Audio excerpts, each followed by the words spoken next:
Bueno, entonces estamos en este ejemplo para distinguir entre lo que es momento lineal y energía cinética.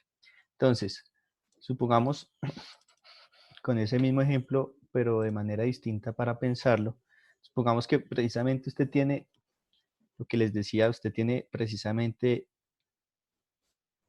un carro muy grande, ¿listo? Y pues un carro, un automóvil mucho más pequeño, ¿sí? Entonces,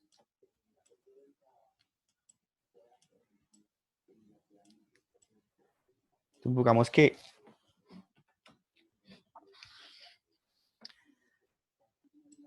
este objeto tiene una masa de 1000 kilogramos.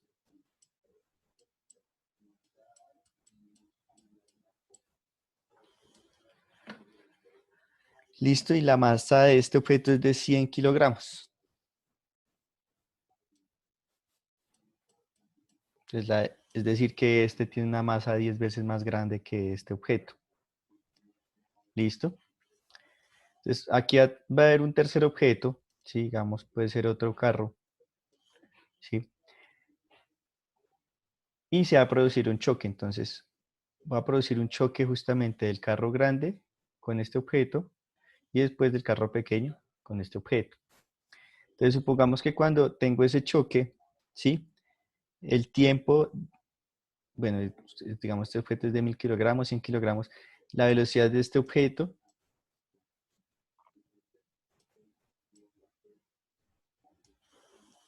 en este caso la velocidad de este objeto, podríamos decir que es de 10 metros sobre segundo. Listo. Y la velocidad de este objeto,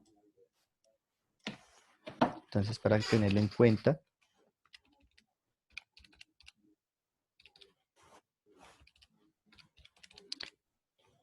va a ser de 100 metros sobre segundo. Entonces este va a ser de 100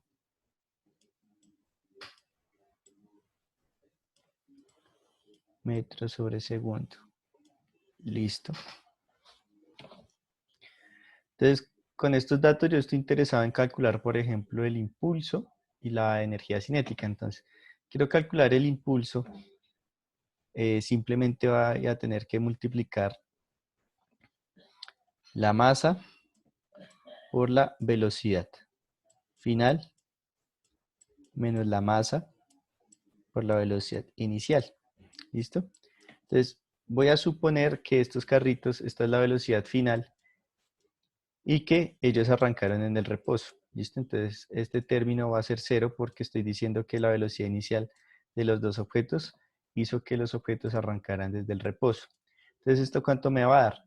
Pues esta cantidad me va a dar para el carro grande, entonces para el camión. Entonces, voy a poner acá carro grande y aquí carro pequeño.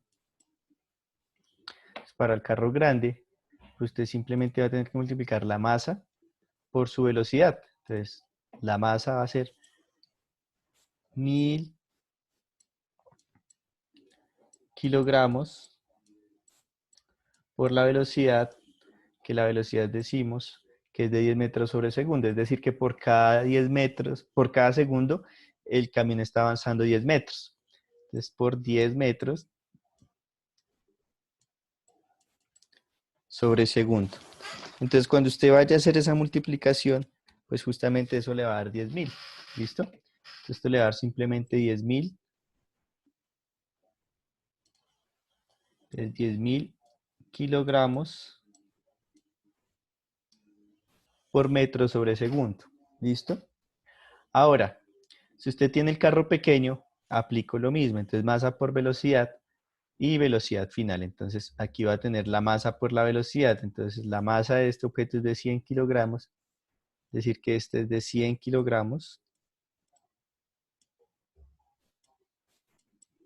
Entonces, la masa del carro pequeño es de 100 kilogramos y la velocidad de ese carro es de 100 metros sobre segundo. Desde 100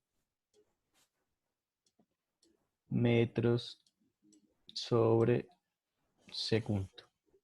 Bueno, pues cuando usted multiplica 100 por 100, pues eso también le da 10.000. Entonces eso significa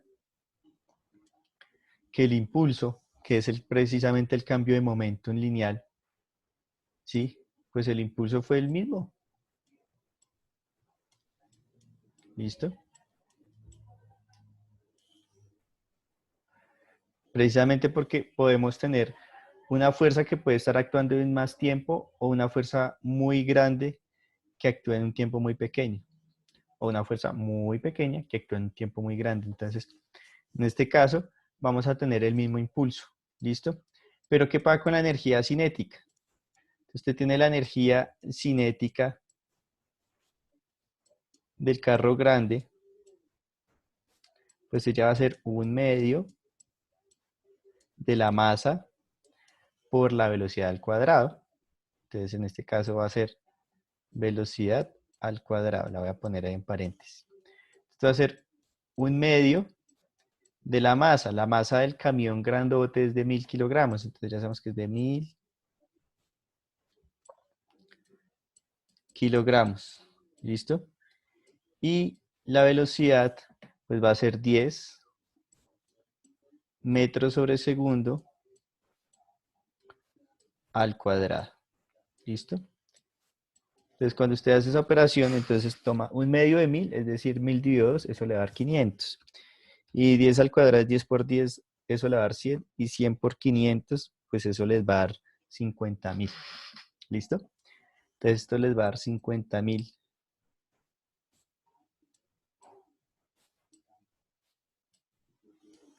50.000 joules, que son las unidades de energía.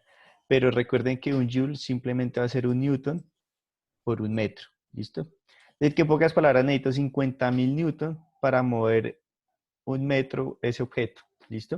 Entonces usted tiene en esa colisión el carrito, es decir, en términos de fuerza, esta vaina requiere de 50.000 newtons para poder mover este objeto un metro. ¿Listo? Y ahora voy a calcular la energía cinética del carro pequeño. Entonces en este caso voy a tener un medio de la masa, pues por la velocidad al cuadrado, ¿cierto?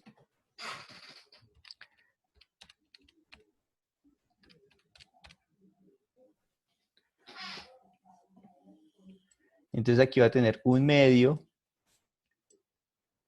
pues de la masa, que en este caso la masa son 100, ¿cierto? 100 kilogramos. Listo. Perfecto. Y aquí va a tener la velocidad. Lo que pasa es que la velocidad del carro pequeño es de 100 metros sobre segundo. Entonces, pues aquí tendré 100 metros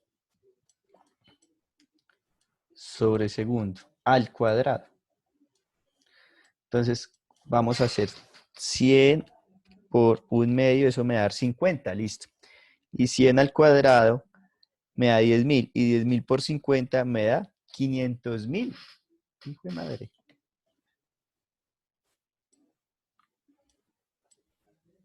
500.000 newton por metro. Entonces, note aquí, por favor, pues cuál es la conclusión de hacer este pequeño cálculo.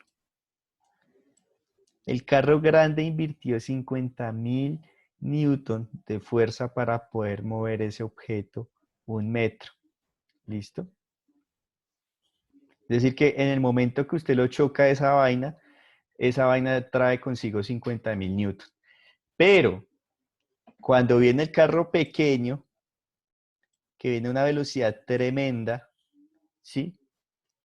Ese carro pequeño viene con una fuerza de 500.000. Fue madre, es bastante, ¿no?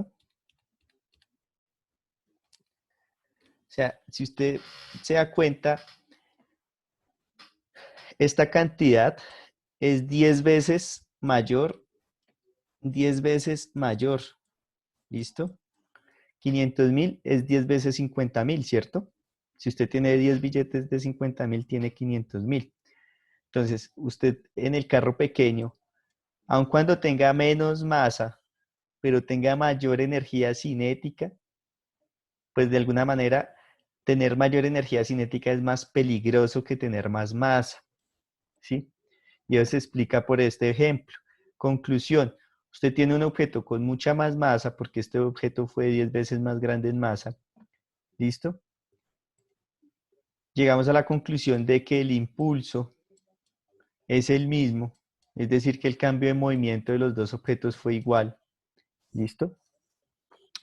Pero uno venía con mayor energía, y venir con mayor energía, en pocas palabras, que viene con mayor fuerza para poderlo mover a usted. Entonces, el carro pequeño, aun cuando sea pequeño, por tener una velocidad más alta, trae mayor energía, y eso en términos físicos reales significa que puede hacer mayor trabajo, significa que es mejor que a usted lo estrelle un carro grande que venga muy lento a que venga un carro pequeño con mucha velocidad. ¿Listo? Esa es la conclusión. Si usted está parqueado, por favor, si en algún momento lo atropella, preferible el carro grande a una velocidad pequeña y no el carro pequeño a una velocidad muy alta. Porque la conclusión es que en este término real, este objeto, aun cuando tenga menor masa, tiene mayor velocidad, y eso hace que tenga 10 veces más fuerza que el carro grande. ¿Listo? Entonces era una comparación de que efectivamente podemos tener velocidad, pero la velocidad carrea una cantidad dinámica. Pues la cantidad dinámica me dice que efectivamente mi movimiento se va a mantener, o ese cambio de momentum va a ser igual en los dos casos. Esa es la cantidad dinámica. Esto va a tener una dirección, ¿no? Esto. Y en cambio esto va a tener un significado energético, y ya saben que la energía está relacionada con el trabajo, porque si usted tiene una energía asociada, usted puede realizar un trabajo, y el trabajo simplemente va a ser la fuerza que requiere un objeto para poderlo desplazar a usted, o pues en este caso la fuerza que se produce en la colisión. ¿Listo? Esa fuerza también se puede hallar, claro, para eso necesitaría tener los tiempos en los que puede durar la colisión, ¿sí?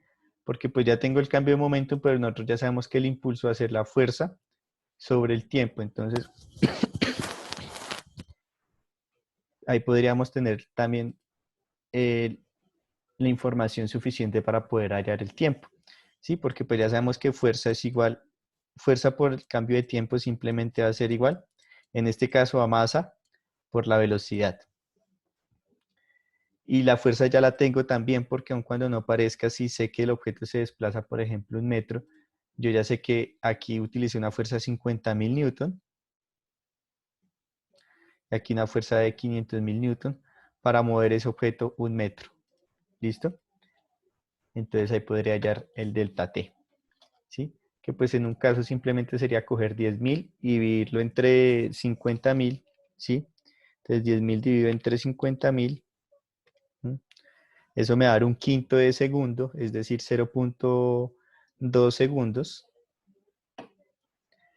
En cambio, si lo hiciera con este carrito, pues la fuerza fueron 500.000, ¿cierto? Entonces simplemente escoger los mismos 10.000, divido 500.000, y pues el tiempo va a ser 0.02 segundos, es decir, en un caso es 1/50 y en el otro es 1/5, es decir, en un caso va a ser 10 veces más rápido la colisión que en el otro.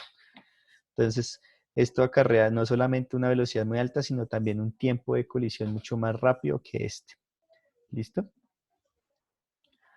Entonces, respecto a lo que es el momentum, ¿sí? Entonces se están dando cuenta que todas esas cantidades de trabajo, energía, están muy relacionadas, ¿sí? Entonces, lo que uno generalmente hace para los problemas de momentum simplemente es hacer un antes y un después, que fue lo que les comenté, y simplemente hay que tener la masa y la velocidad. Ojo, mire que en este problema tengo un signo negativo, y el signo negativo se da porque efectivamente recuerden que la velocidad es una cantidad vectorial. La velocidad vectorial implica que efectivamente voy a tener tanto una magnitud como una dirección. Significa que el objeto, pues la masa siempre va a ser positiva, pero la dirección la puede dar efectivamente la velocidad. Entonces puede ser positiva o negativa, puede ir hacia arriba, hacia abajo, hacia un lado, hacia el otro, ¿sí? Entonces uno por eso se apoya mucho el plano cartesiano. Entonces aquí están poniendo el 0 y este es el eje X y pues ya sabemos que si va hacia la derecha vamos a tener una velocidad positiva, si baja hacia la izquierda vamos a tener una velocidad negativa. ¿Listo? Entonces en estos problemas que nosotros tenemos, uno puede calcular la fuerza, etcétera, etcétera, si le dan a uno el tiempo, ¿listo? Entonces aquí un ejemplo de una fuerza de tipo impulsivo, ¿listo? General, acá dice que por lo regular una pelota de tenis está en contacto con la raqueta cerca de 0.01 segundo, es decir, usted coge un segundo y lo divide en 100 partes iguales y una de esas partes es lo que se demora en mantenerse en contacto de esta bola con la raqueta de tenis, ¿listo? Y noten que la aplanación se dé precisamente por la fuerza que lleva justamente la pelota. Que pues en este caso va a ser análogo pues a nuestro camioncito o a nuestro carrito. Eso depende de que efectivamente el objeto puede ser muy pequeño, pero puede tener una velocidad tremenda, pues la fuerza generada puede ser muy grande. Eso lo acabamos de ver con el ejemplo de los camiones. ¿Listo? Entonces, lo mismo, patea un balón, usted puede darse cuenta. Aquí solamente hay un inconveniente, digamos, pues aquí hay el mismo diagrama, ¿sí? Hay un antes y hay un después, ¿listo? Entonces, pateo el balón, un antes y un después. Entonces, usted tiene un momento un antes y un momento un después. Lo que pasa es que este momento un después, ¿sí? Entonces, en el antes no hay problema, simplemente esto va a ser momentum antes, entonces P antes simplemente va a ser la masa, que va a ser 0.40, ¿sí? 0.40 kilogramos, multiplicado, ya saben que momentum es masa por velocidad, multiplicado por menos 20. Aquí no le ponen el menos, pero ya sabemos que se está moviendo en sentido, bueno, perdón, va en dirección contraria a lo positivo, es decir, es negativo, porque va hacia la izquierda, entonces aquí sería menos 20 metros sobre segundo. ¿Listo? Entonces, ténganlo ahí presente. Entonces usted, pues ahí tiene su momentum antes, no va a haber problema. ¿Listo? ¿Cuál es el inconveniente? Pero que no es inconveniente. Entonces recuerde que siempre que tenemos vectores hay que descomponer esa vaina en el eje X y en el eje Y cuando no se está justamente en el eje X ni en el eje Y. ¿Eso qué significa? Que por ejemplo, para el caso que nosotros tenemos, ¿sí? De nuestra pelotica, pues simplemente hay que pensar que en este caso nosotros pateamos el balón y cuando se patea el balón se forma un ángulo de 45 grados. Ya saben ustedes que esto va a ser un movimiento parabólico, ¿sí? Esa va a ser la cinemática, porque la cinemática me está midiendo posiciones, velocidades y aceleraciones, pero aquí yo necesito conocer un efecto dinámico y cuando tengo la masa, tengo un efecto dinámico. ¿Listo? Entonces, para poder calcular ese momentum después, pues yo tengo que darme cuenta que el momentum después, ¿sí? O el momentum final, esto haga de cuenta que esto es lo que hemos llamado inicial y esto lo hemos llamado final. Entonces, el momentum después simplemente va a ser la masa, pues la masa no va a cambiar porque usted va a golpear su balón. Entonces va a ser 0.4 kilogramos, ¿listo? Por la velocidad. Entonces usted tiene que mirar cuál es la velocidad en X. Después, ¿no? Entonces, pues la velocidad en X simplemente va a ser coseno, ¿sí? Ahí te estoy descomponiendo la velocidad, va a ser coseno de 30. ¿Listo? Perdón, perdón. Va a ser 30 metros sobre segundo, ¿sí? O sea, esta velocidad, 30 metros sobre segundo, multiplicado por el coseno de 45 grados. Y eso va a ir en dirección ¿qué? En dirección X. ¿Listo?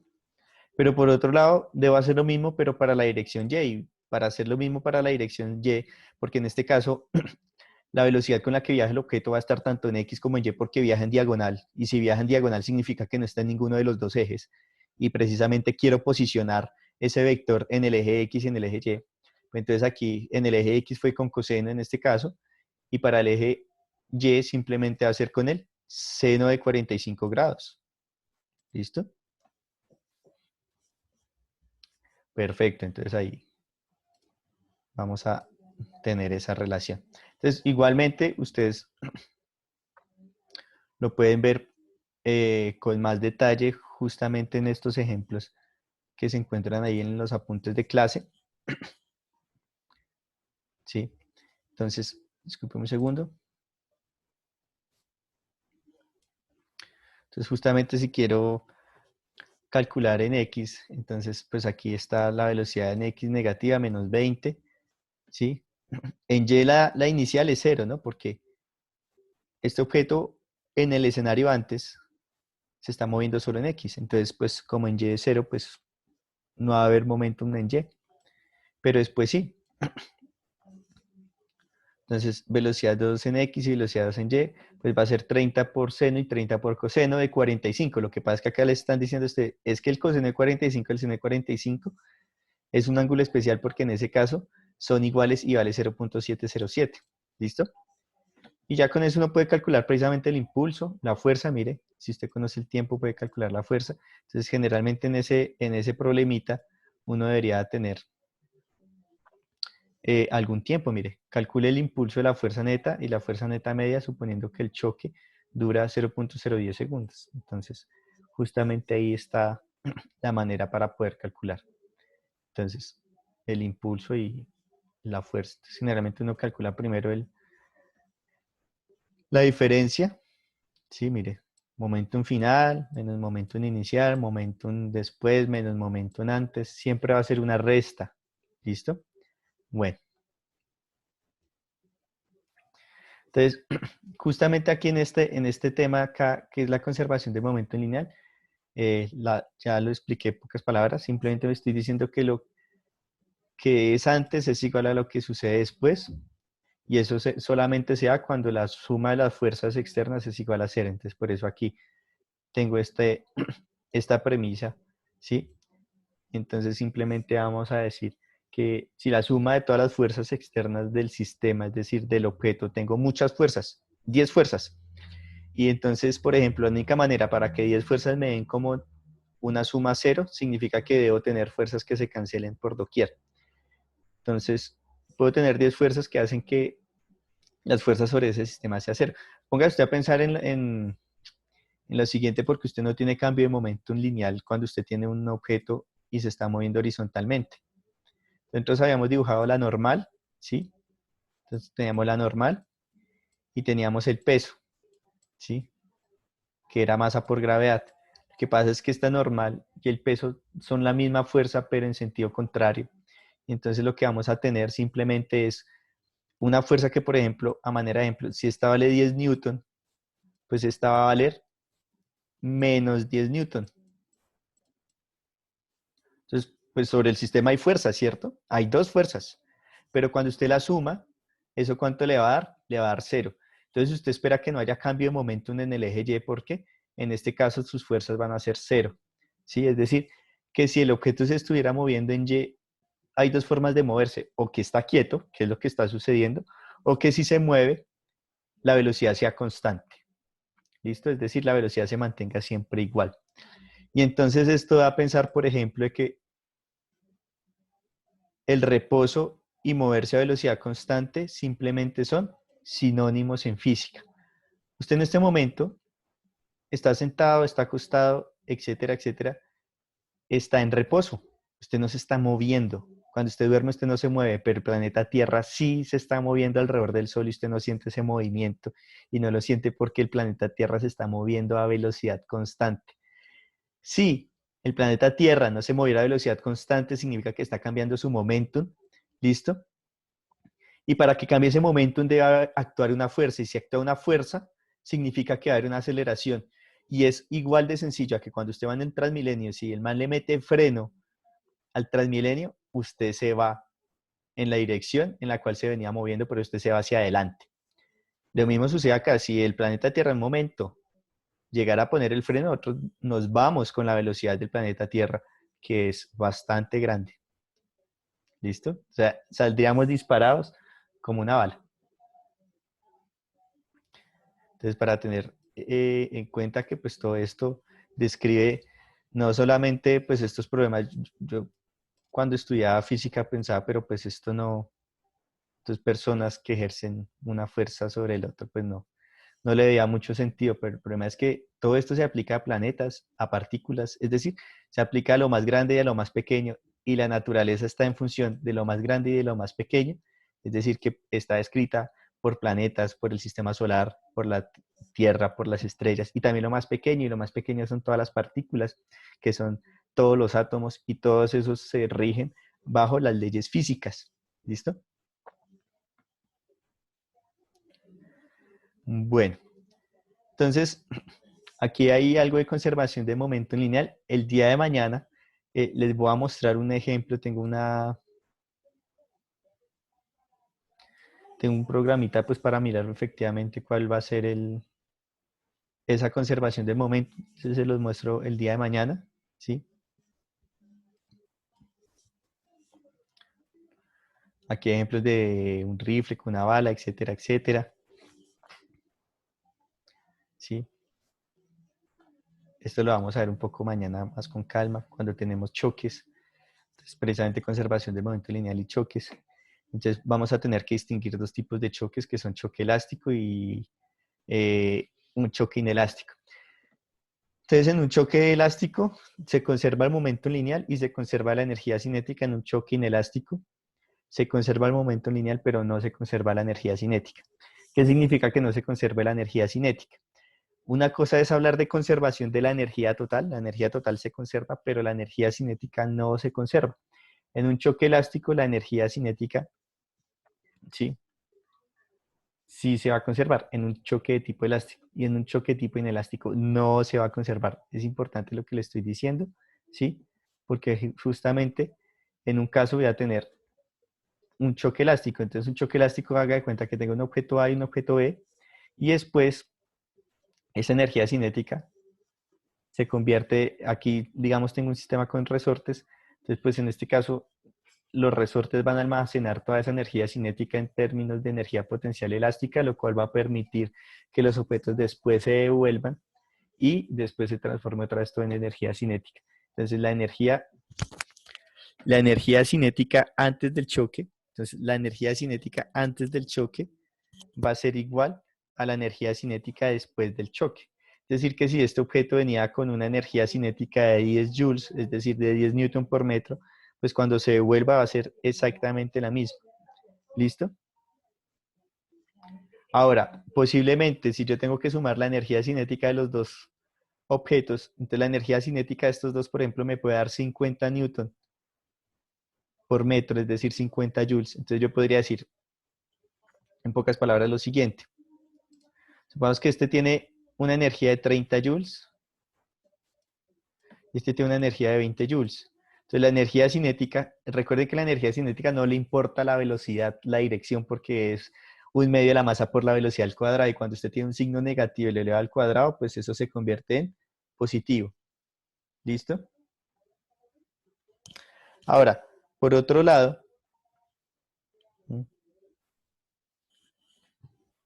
después del choque, entonces aquí hay un choque de tipo elástico, entonces se conserva el momentum, es decir, PF es igual, entonces P final va a ser igual a P inicial. ¿Listo? Entonces P final es igual a P inicial. ¿Listo? Y después del choque se conserva la energía cinética también. Significa que, entonces póngale cuidado. Aquí este puede tener 30 joules, es decir, 30 newton por metro, y este puede tener 20 joules, es decir, 20 newton por metro. Posiblemente después del choque, no sé cómo queden las velocidades de cada una de ellas. Posiblemente este puede haber quedado con 5 joules de energía cinética, pero como se conserva la energía cinética, entonces este tuvo que haber tenido 45 joules. ¿Listo? Entonces, en un caso vamos a tener justamente que antes del choque, pues un objeto venía con 30 joules el otro con 20 joules, pero después del choque este quedó con 5 y este después quedó con 45. Pero la suma total, es decir, las dos energías me dan 50 joules tanto antes como después. Porque 30 más 20 les va a dar 50, pero 5 más 45 les va a dar 50. Es decir que este objeto puede haber perdido algo de energía, ¿sí? Pero lo que pierde este se lo está transfiriendo al otro. Entonces, se está conservando la energía cinética total de la colisión. ¿Listo? Es importante eso. Mientras que en un caso inelástico, no va a suceder eso. Y generalmente cuando el choque es de tipo elástico, los objetos se separan. Pero cuando las colisiones son de tipo inelástico, los objetos se adhieren. ¿Listo? Entonces, vamos a tener presente eso. ¿Listo? Porque el día de mañana, justamente, vamos a ver un ejemplo de choque elástico y vamos a ver la conservación de momento lineal, pues con un ejemplito muy, muy chévere sobre lo que va a ser eh, las colisiones de tipo elástico e inelástico. Entonces, dejo acá, listo. Entonces,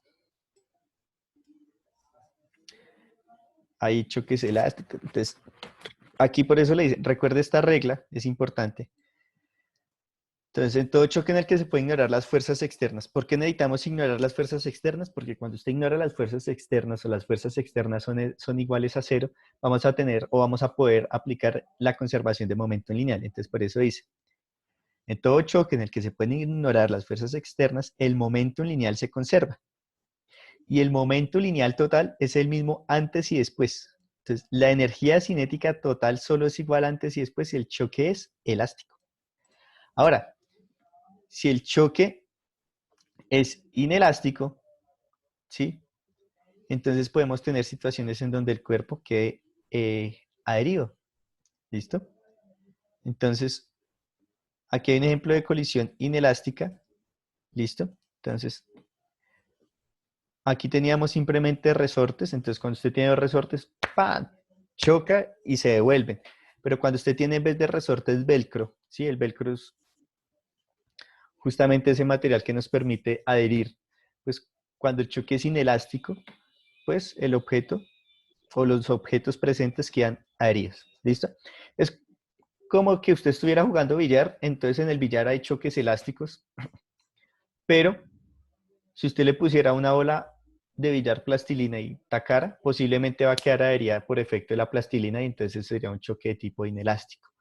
¿Listo? Aunque pues generalmente el billar es mucho más complejo porque hasta donde se hay efectos que conocen las personas que juegan, que justamente hacen que las dos bolas puedan viajar al tiempo como si estuvieran adheridas, ¿sí? Por ejemplo, una jugada muy famosa es el corrido y entonces ahí alcanza a estar en un momento como un choque inelástico, pero pues después se vuelve elástica. Entonces, el billar es una condición física excelente pues para estudiar todo el tipo de choques porque se muestran todo este tipo de choques elásticos e inelásticos. Entonces, en el caso de la vida real, un choque inelástico es como cuando usted está aquí, parqueadito, y viene el otro, ¡pin!, lo choca. ¿Listo? Entonces, cuando hay un choque, generalmente es un choque de tipo inelástico. Y en los choques de tipo inelástico se conserva el momento lineal, pero no se conserva la energía cinética. ¿Listo? Entonces, ustedes pueden mirar ejemplos de choques inelásticos. Entonces, por eso aquí hay un ejemplo. ¿Sí? Entonces, por eso acá es muy importante lo que dice aquí, que los automóviles se diseñan de tal manera que los choques que sufran sean inelásticos para que su estructura absorba la mayor cantidad posible de la energía del choque. Esa energía absorbida no puede recuperarse, pues se invierte en deformar de manera permanente el automóvil. ¿Listo? Pues igual es lo que sucede en la vida real, ¿no? Entonces, generalmente un carro está diseñado para soportar choques de tipo inelástico. Y saber cuánto es ese choque es conocer cuánto es la fuerza y para eso hay que mirar el tiempo promedio de un choque y mirar efectivamente cuánto es el cambio de momento, tal como nosotros lo vimos justamente en el ejemplo del carro grande, del camión grande y pues el carro pequeño, ¿listo? Entonces, el carro grande no le va a deformar ni le va a generar esto, el carro pequeño sí. Aun cuando sea pequeño, recuerden que tener una velocidad muy alta significa que tengo una energía muy grande y tener una energía muy grande significa que puedo hacer un trabajo muy grande. Y en este caso, el trabajo que se tiene es justamente para deformar pues todo el chasis del carro. ¿Listo? Bueno, hay ejemplos aquí. Entonces, antes y después. El truco siempre está en hacer un antes y un después. Eso lo vamos a hacer mañana en la parte que les voy a mostrar de colisiones. ¿Listo? Pero justo antes de eso es necesario ver un concepto importante. Entonces aquí hay inelástico y elástico. ¿Listo? Entonces hay tres tipos de choques: elástico, inelástico y totalmente inelástico. ¿Listo? Entonces, en el inelástico posiblemente se puedan separar los objetos, pero la energía cinética se pierde.